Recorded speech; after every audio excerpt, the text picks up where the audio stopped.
गोजरा पैसा रोड पर पाक कार बाजार के नाम से नई और पुरानी गाड़ियों की खरीदो फरोख्त के हवाले से शोरूम का इफ्तिताह कर दिया गया। शोरूम का इफ्तिताह मास्टर चौधरी जाहद, मास्टर मोहम्मद मुस्तफ़ा और मोहम्मद अमैर ने फीता काट कर किया। इस मौके पर मुख्तलिफ शोरूमों के कार डीलर, सहाफ़ी बरादरी और मौजूदीन इलाका की कसीर तादाद ने शिरकत की। मीडिया से गुफ्तगू करते हुए शोरूम के अनर मास्टर मोहम्मद जाहद का कहना था कि गोजरा शहर में पाक कार बाज़ार की ब्रांच ओपन हो चुकी है। हम हर किस्म की गाड़ियों में, नई हो पुरानी, दोनों किस्म की गाड़ियों में डील करते हैं। अल्हम्दुलिल्लाह आप लोग आएँ, हमारी गाड़ियों को देखें, प्राइजेस को देखें।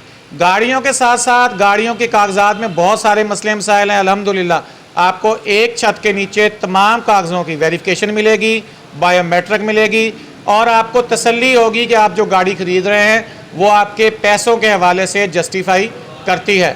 बहुत जल्द अनकरीब पाकिस्तान के 4-5 बड़े शहरों के अंदर पाक कार बाज़ार की ब्रांचेस ओपन हो रही हैं। जो भी मेरा भाई गाड़ियों के हवाले से किसी किस्म की इंफॉर्मेशन चाहता है वो हमसे रब्ता करे। शुक्रिया।